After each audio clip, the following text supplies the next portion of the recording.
at maging ang mga tiyangko. Ang lalaki kasi itong dumabas na sa ng kahanan at uminis sa ayon ng kanyang motor. Na mga sandaling yun, wala pang nakakalam na sa loob ng naturang tahanan na nangyari ang isang karumat-tumal na kunin.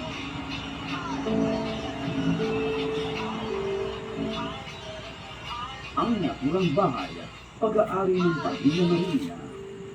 Ayon kay Mang Eduardo, ang tahanan nila ito ay naipundar nila ng kanyang misis na si Emmy sa pamamagitan ng pagsusulikat sa kanilang maliit na negosyo. Ang mga anak, ito na yung pino kapag ito yung chicken at kala. Sa loob ng maraming taon, tahimik at masayang namumuhay ang kanilang pamilya doon. Bilang aligi ng tahanan. Get 1 month free broadband with PLDT Home Netflix by 1599. Free installation and no catch-up. Apply now. It's the summer, but Santa's over here. Sa'yo po tayo.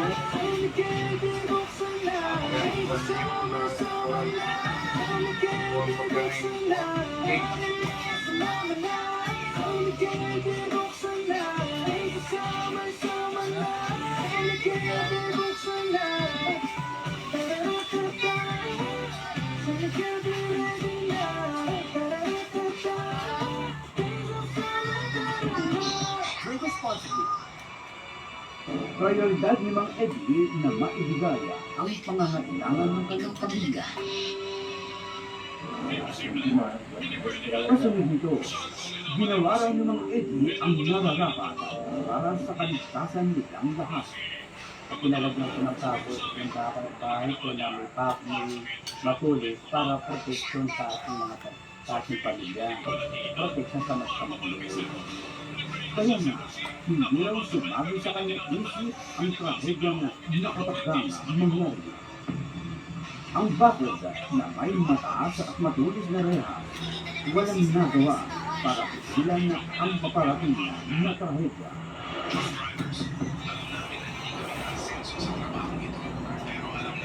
Sa panayang ng ABS-CBN News reporter Liza Aquino, inisunod ng publiko ang mapalik na pangyayari.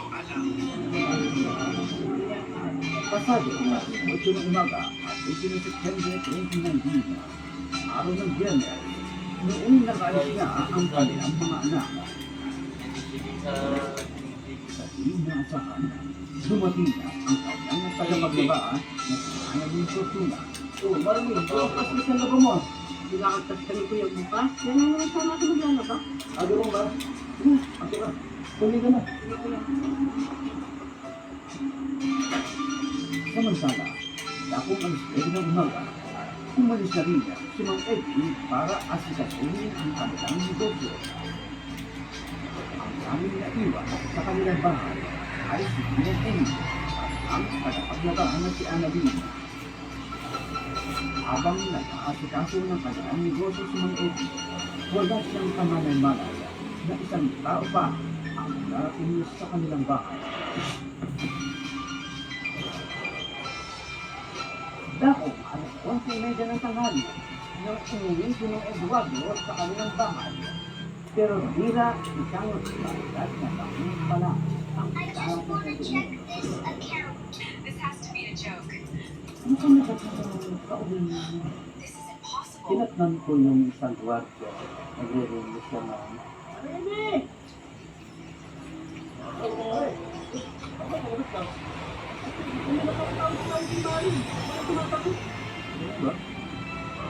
Sabi ko, kasi ay kanyang asawa ko, hindi nagkama ka.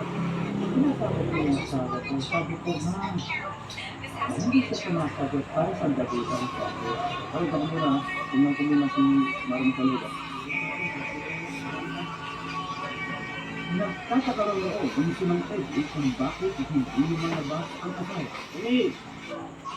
Uli! Ha? Sa pagpasok ng Eddie sa pinto, ang nagbagoy ang kanyang dinasana na nagpakawag sa kanyang bibig. Dati ako nakita ang 8-1, sa galing. Saka yung nakita ko may konting tubo. Ha? Ha? Kinakahan na ako naman. Ayaw ko lumilyon sa side-by-side.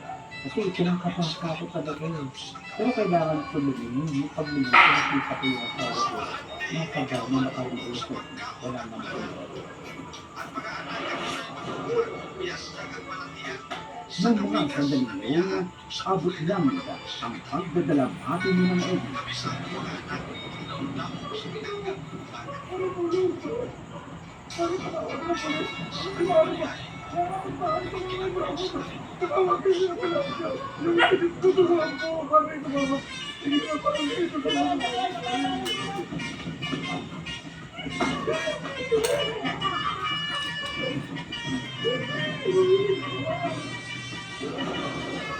Ang tagapaglaba na si Annalena natagpuan naman ni Mang Eddie na nakasutrog sa batya at sa kanang buhay. Sa loob ng bahay, kapansin-pansin ang mga takas ng pagkakalubog. Hanggang pumunta ako dito sa loob, nakita ko nakasampulat lahat ng mga gamit.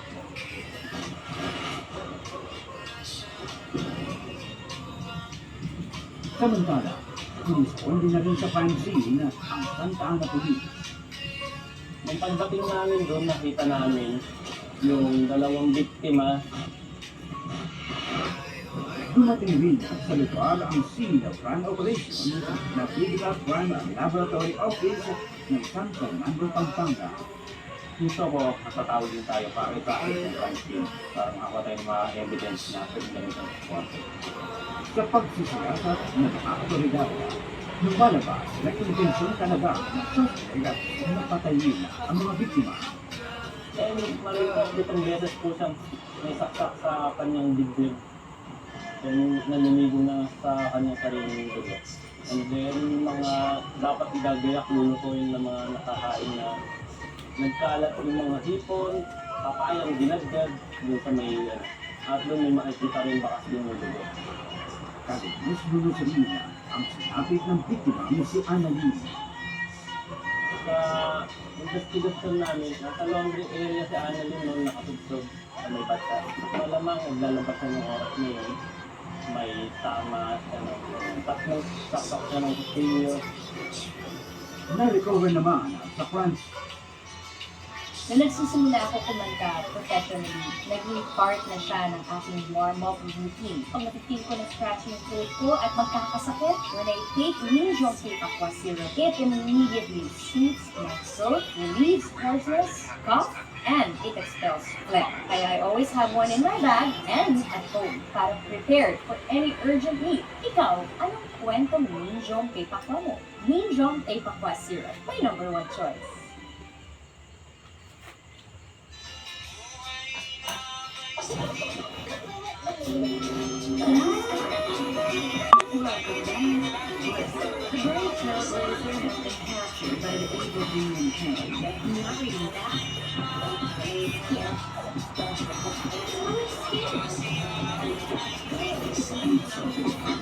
If I need to laugh, how will people know I'm depressed?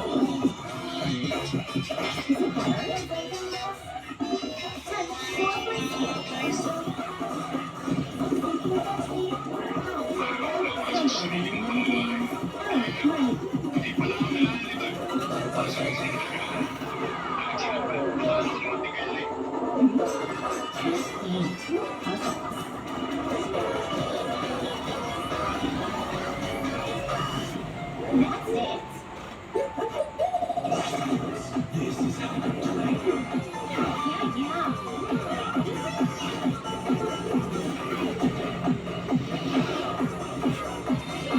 Ten, asa itong natrakan dito.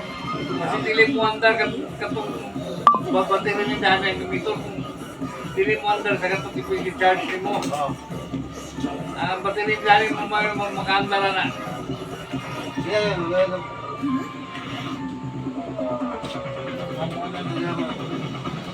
David King. How about you mean me? So, what am I supposed to do? a rare opportunity. Worthy one.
Bakit ka magpapagpapalirin? Ha? Bakit ka Namasa? Wala po. Sa Francine, ang hindi nila ng other weapon. May kusino po kami natagpuan, nakababad po siya sa may Bakit simba. At yung sungkal po na kahoy, andun po nakakabit po Kinakabit na yung yung buhok kita. buhok po na mahaba. Posibleng buhok ng isa po po yung ginamit po na pamukpok pamalo.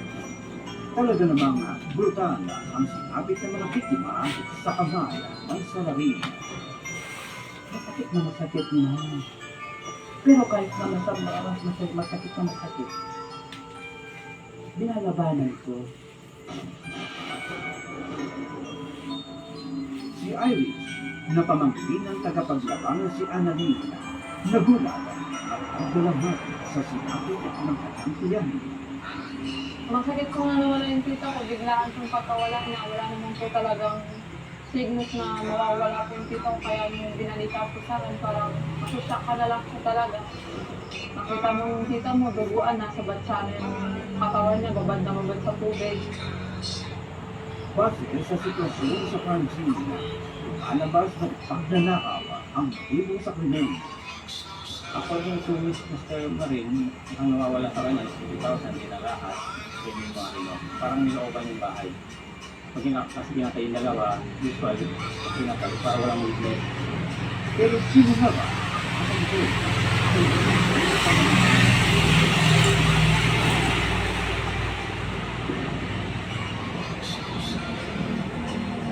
Sa tuloy-tuloy na pagsusunod sa Francine, nakita naman kami ang mukhang CCTV cameras na naka-install sa iba't ibang parte ng bahay. Sir, yung CCTV ni Uga, gumagana. Gumagana sir. Mami niya ang check natin.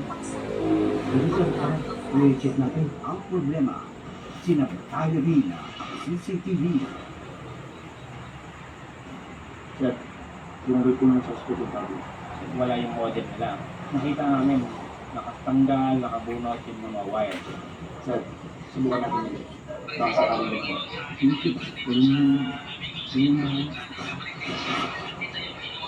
Dalawang patay ang iniwan ng salarin sa loob ng tahanan ng Pamilya Marina. Sinabotay pa niya ang CCTV camera. Pero ang hindi alam, ang unang CCTV ay hindi nabura. Ang karamandugan na krimen, dokumentado sa camera.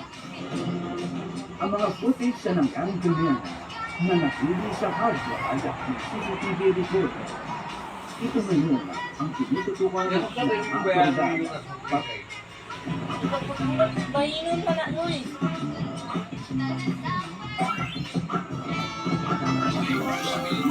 Ay, may bayad na.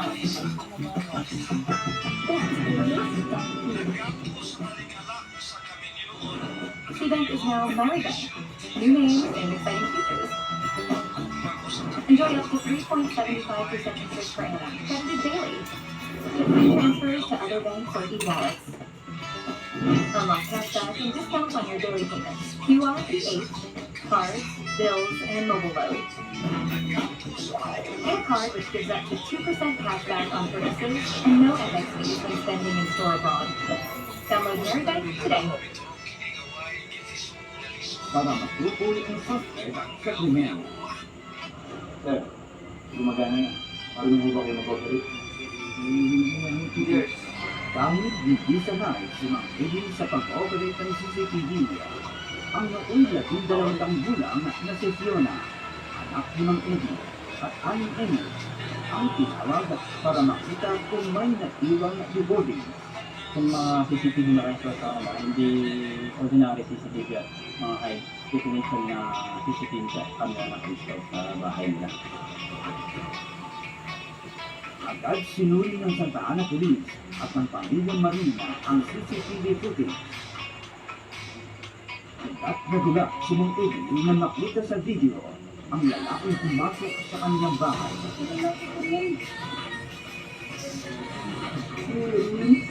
Bakit mo naman ako mag-upito yun? Nakita niya si Erwin. Buti nga yung sa likod. Yung CCTV. Kasi mo nakita. Doon namin nakita siya. Tinukod ang lalaki sa pangalang Erwin Ponce, 34 anyos. Itong si Erwin, pamangkin ng biktimang si Emmy. Ayon pa kay Mang Eduardo, Hindi na siya lumabas sa sinapupunan. Balik pa inalagaan. Hanggang pinala sa Manila, pinag-aaral doon. Hanggang dumating yung time na kaibat kami, pinag-aaral ito sa kinabat ng puso doon. Yung first date na namin, sinama namin, kumain kami sa kasama namin siya. si Fiona hindi rin makapaniwala na ang Kuya Erwin niya ang makikita sa CCTV.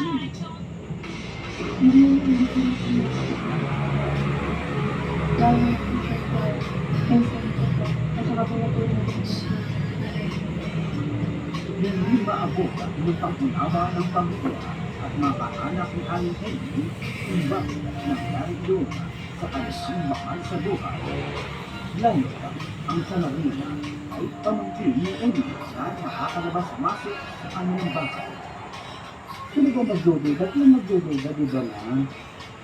Siyempre, kung papasok siya dito, hindi ko siya pagdududahan. Kasi wala pa ako sa buhay ng asawa ko, kasama na yung pamangkin niya. Pero bakit ganun ang ginawa niya?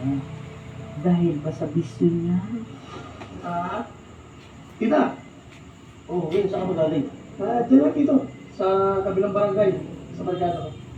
Bakit na? Hindi pa nga ako eh. Sige po. Hindi minsan raw ay hindi inisip ni Mang Eddie na magagawa ni Erwin ang krimen. At tapos hindi mo maisip na siyang gumawa, sinawagan ko pa siya na. Kasi hindi na ako magdududa. Kasi pag time na may time siya, umawa siya dito. Welcome naman siya sa bahay. Hindi niya sumagot. Hindi siya sumagot. Ang nakababatang kapatid ni Aling Emmy na si Elizabeth, saksi naman sa pagsuporta ng Pamilyang Marina kay Erwin. Kaya nga, inalubos na maisip na gagawin ng suspect ang mabigat na krimen. Lalo na yung mga yun, pamangkin ko, hindi ko talaga sila tatango. Kahit sinasabi niya palagi na hindi na niya bibigyan, hindi naman niya matisang kung salita lang. Panganay sa amin, pero sila pinakahuling nagsasawa. Kasi lagi takbuhan. Pero ang mga CCTV footage, walang ibang tinutubo pa kung hindi si Erwin. Ang 5 CCTV camera sa bahay ng mga Marina mismo lang ang witness sa mga naganap ng araw na nangyari ang krimen. Nasa pagpasok hanggang sa paglabas ng suspect, dokumentado sa video. Sa camera na nasa labas ng bakuran ng mga Marina, sa timestamp na 10:19, makikita ang pagdating ni Erwin sakay ng motorsiklo. Nakasuot siya ng asul na striped long sleeves at nakatakita ng tela ang mukha. Maya-maya kaya, nakapasok na si Erwin sa loob ng bakuran ng mga Marina. ng mga sandali yun na tila maayos naman ang lahat. Makikita pa nga si Erwin na tumulong sa kanyang tiyahin sa pagkakapit ng isang kapolina sa kanyang gate. Sa kamera sa likod ng bahay, sumunod na videoan si Erwin. Makikita na tila na ikipagpulsa ito kina Amy at Annalyn. Nang ito pa ang lumabas, inibalik na si Erwin. Sa puntong ito, napapansin na nooy tinatano na nga ni Erwin ang gagawin ko nun. Sa timestamp na 10:29, isinuot ni Erwin ang kanyang sombrero. Lumabas ng kusina at lumakad sa likod ng bahay, tila may kung anong bagay na hinahanap. Maya-maya pa, makikita namang kinuha nito ang dugtong-dugtong na kahoy sa may halamanan. Iwas-iwas siya. Pumunta sa likod, then may kinuha siyang kahoy, tinignan niya, tinayo niya ulit, kausap niya ulit yung tiyahin niya. Ano ba without countryside, one of the world's biggest military markets, millions of people use it to find textiles, manufacturers, and wholesalers from midday every day. Hi, Casey here. Tara gumawa tayo ng Belief account. So, just download the Belief app. Input your mobile number and your email address. Just put your personal details like name and address. Of course, mag-selfie tayo. Need mo lang din ng one valid ID. And lastly, one triple income. And tada! You're done! May Belief account ka na. Ang bilis, diba?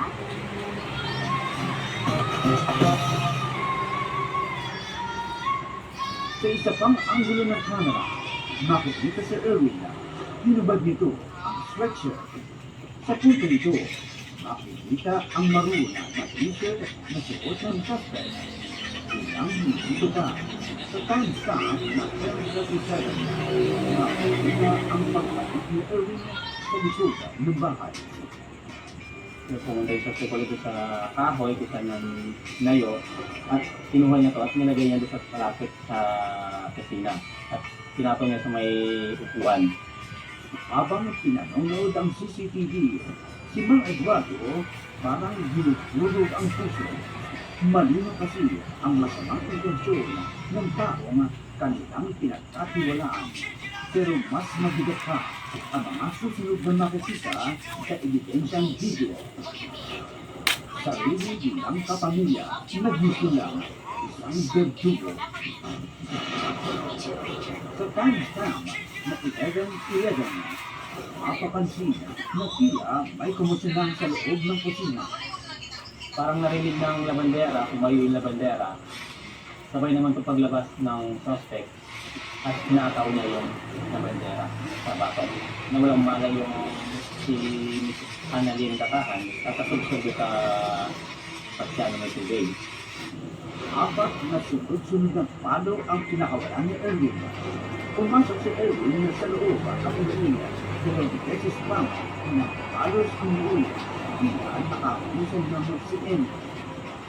Ang saglit pa, muling lumabas si Erwin at ininapag ang kahoy sa lababo. Makikita nga, ibulis pa si Annalyn.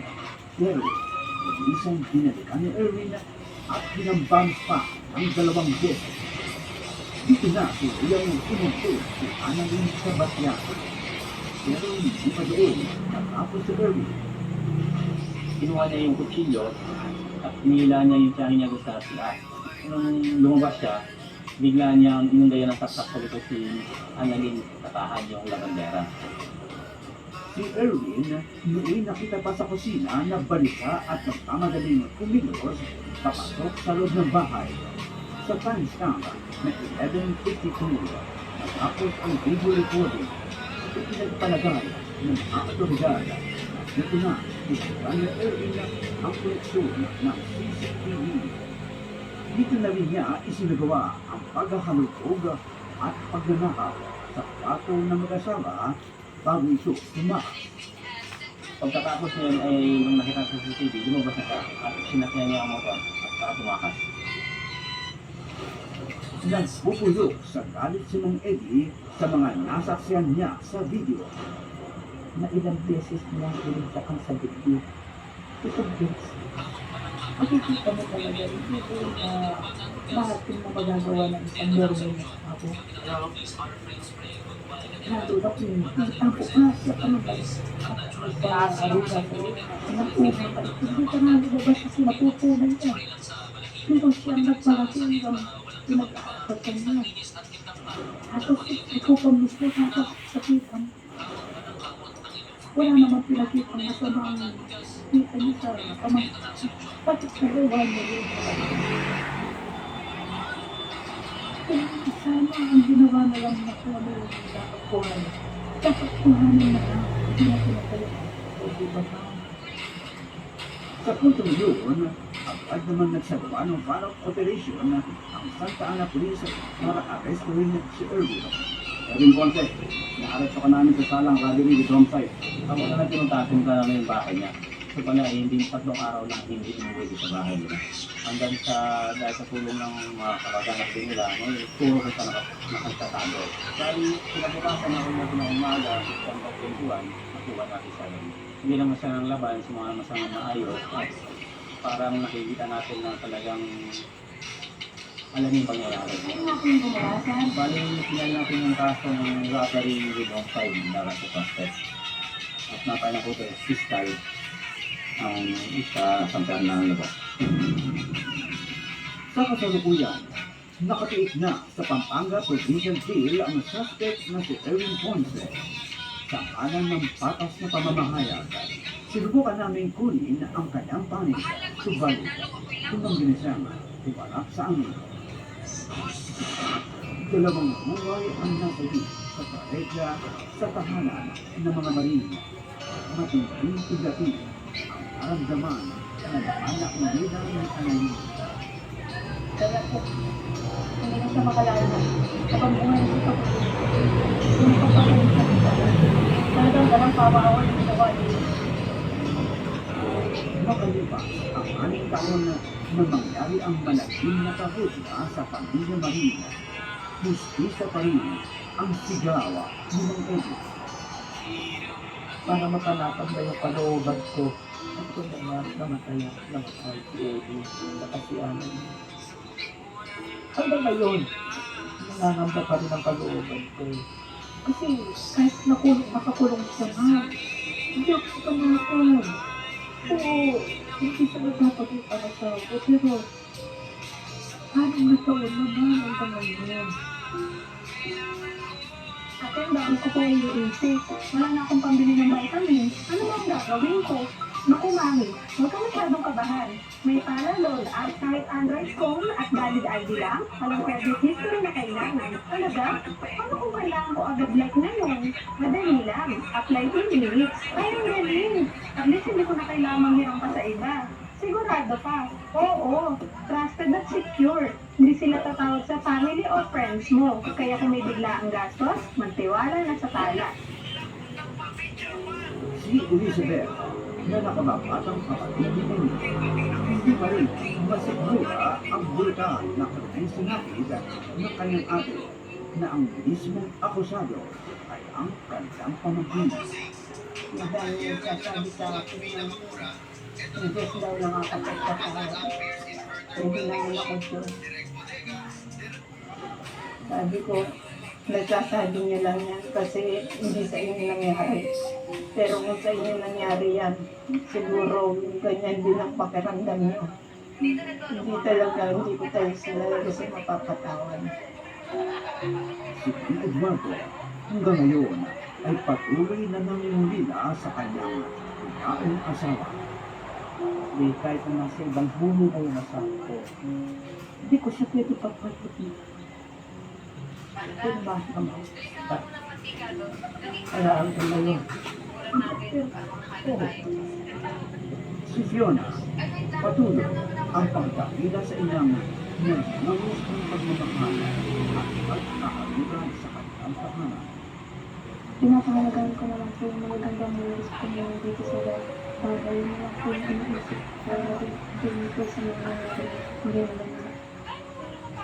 Ito naman ang taimtim na pangako ni Mang Eddie sa kanyang asawang si Emmy. Huwag kang makadala ka. Yung mga pinangako ko sa'yo, hindi ko pababayaan yung mga bata. Kasi hindi pa na talaga sa isang silay. Gagawin ko yun. Para sa akin. Tsaka ano to, tingnan mo. Hindi ka mo sa akin kung ganun password. Hindi ma. Alam mo Liza, sa ating ito, mahirap tigilan yung trahedya. Minsan na rin kasama nila sa loob mismo ng kanilang tahanan. Kaya nga Sir Dusty, ito yung isa sa pinakamasakit na uri ng krimen dahil ang may sana kamag-anak na inalagaan tumira pa sa bahay at sulit kapala ang tatakot sa buhay ng taong kumukot sa kanya. Buti na lang, matibay ang mga ebidensya sa ating ito dahil yung krimen dokumentado sa CCTV at ang ebidensyang yan hindi kailanman nagsisinungaling. Hanggang sa susunod na dokumentadong pagsisiyasat ng inyong King of the Crime Operatives. Ako si Gasa Vega. At ako naman po si Liza Aquino. Magandang araw sa inyo na.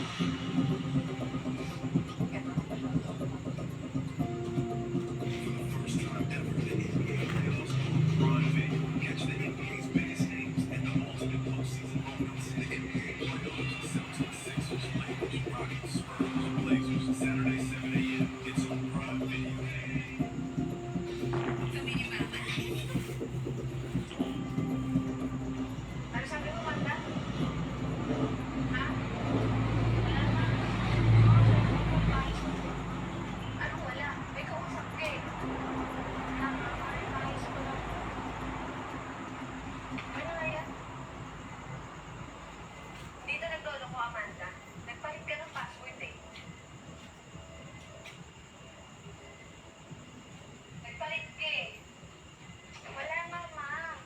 Magpap-up naman niya kung may nag-message eh. Ano wala? Pem, wala na Pem. Kasi naman siya, password lang ang kailangan eh.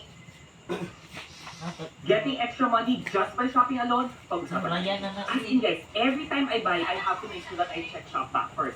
Kasi nga, you can get cashback. It's as simple as this. Ayun, Download sige, the ang app, tanaw and guys, mo. you earn the cashback that I have Tawag earned. mo na, ang I tawag spend mo. ilang pages and of cashback. When I book my hotel, I get entry ng money. Kasi nga may cashback. Yan ang Since suko. malapit na yung mga 9, 10, double digit sales, guys, have to have Shopback. Ano mo?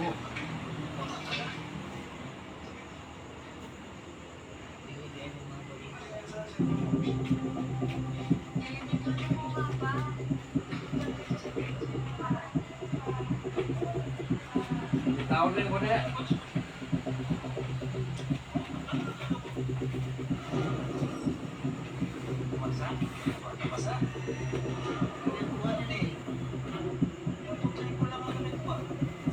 Kasi hindi siya, pero iba yung password. Tawag na ito ha.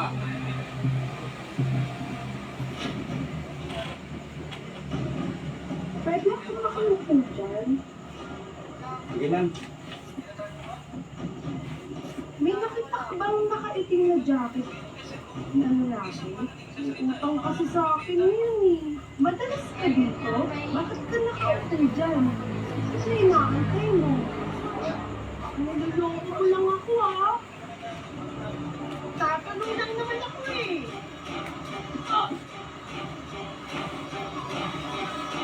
Ngayong araw, tampok namin ang isang nakasigimbal at komplikadong krimen.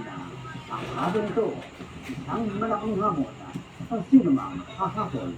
Paano nga ba titimbagin ang justisya kung ang mapanganib na suspect ang biktima rin umano ng masalimuot na sirkumstansya?